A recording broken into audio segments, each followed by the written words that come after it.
मणिशंकर अय्यर ने किस तरीके से, और एक और बड़ी खबर मणिशंकर अय्यर की पाकिस्तान वाले मुद्दों के पर हम बात करेंगे, लेकिन एक और बड़ी खबर गांधीनगर से अमित शाह ने दर्ज की है बहुत बड़ी जीत। केंद्रीय गृह मंत्री अमित शाह लोकसभा प्रत्याशी के रूप में गांधीनगर से वो चुनाव लड़ रहे थे।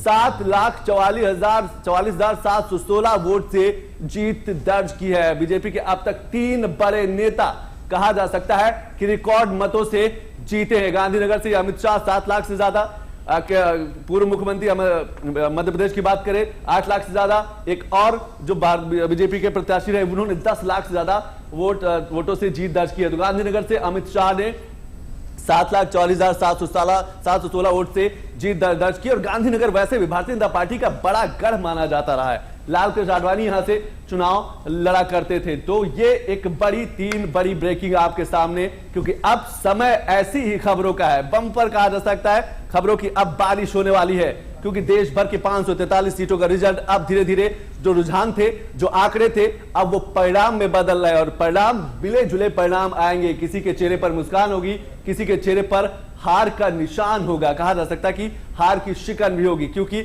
इस बार का चुनाव, जैसे कि लगातार हमारे पैनलिस्ट कह रहे हैं कि इस बार का चुनाव सिलेक्शन नहीं था, इलेक्शन था। और इलेक्शन में सभी को बराबर का मौका मिलता है। तो इस बार के वो आंकड़े लगातार दर्शाए भी जा रहे हैं। अशोक सिन्हा जी, गांधीनगर की अगर हम बात करें, 7 लाख से ज्यादा वोटों से अमित शाह जीते हैं। भाजपा का गढ़ रहा है। क्या आपको लगता है कि इस बार भी गुजरात क्लीन स्वीप की तरफ बढ़ रहा है? तो हम अगर उत्तराखंड की बात करें, हिमाचल प्रदेश की बात करें, दिल्ली की बात करें, ये 3 राज्य अभी तक निकल के आएंगे जो क्लीन स्वीप कर रहे हैं।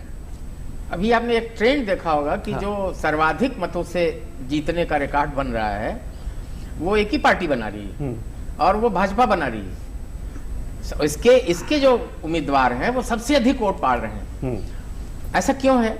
ऐसा इसलिए है कि जो विश्वास 10 वर्षों में खड़ा किया गया है, वह विश्वास अभी जनता में बना हुआ है। वो एक जब 400 पार का जो नारा दिया गया था, तो एक दीवानगी का नारा था वो कि साहब इसमें जनता जो है एक लक्ष्य दिया कि सबसे अधिक लक्ष्य दिया जा रहा है।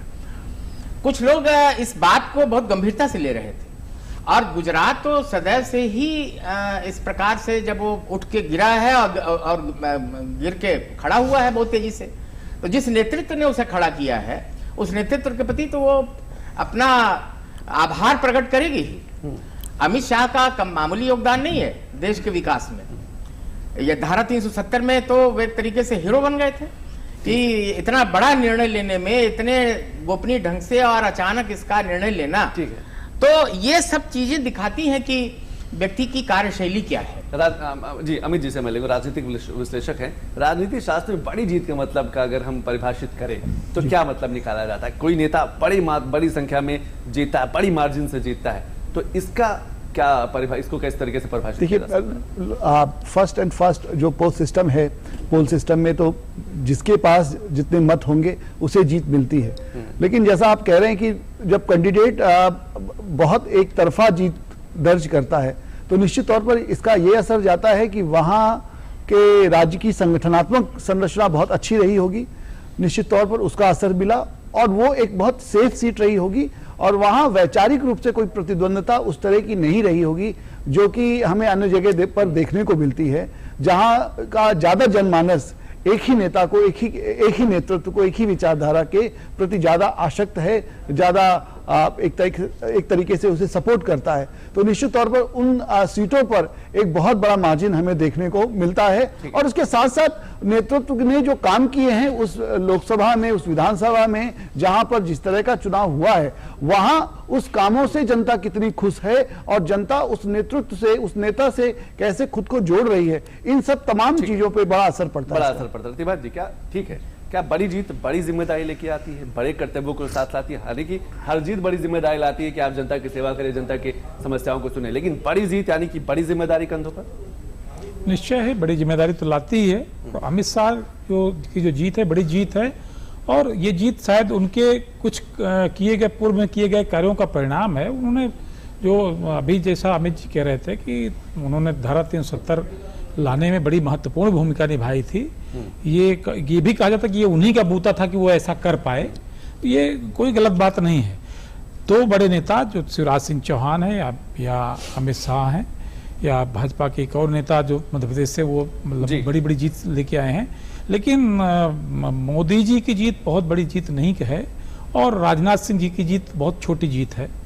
तो जिस तरह कद था उन लोगों का, इन दोनों नेताओं का जितना बड़ा कद था उसके हिसाब से ये जीत उस हिसाब से नहीं कही जा सकती। पर चुनाव तो चुनाव होता है, वो मतदाताओं ने जो किया सो किया। अब बात ये आती है कि प्रधानमंत्री मोदी जी का जो कार्यशैली है किसी के दबाव में काम करने की नहीं है, और जिस तरह से चुनाव परिणाम दिखाई पड़ रहा, जो रुझान है नियर अबाउट 300 के इर्द गिर्द रहे, 295 पे आ जाए, 300 आ जाए, इसी के इर्द गिर्द रहेगा जो राजग है। तो राजग की ये जो सीटें हैं उसमें भारतीय जनता पार्टी 240, 42, 45 तक खींच सकती है, इससे ज़्यादा हो नहीं सकता है। तो उसमें मोदी जी प्रधानमंत्री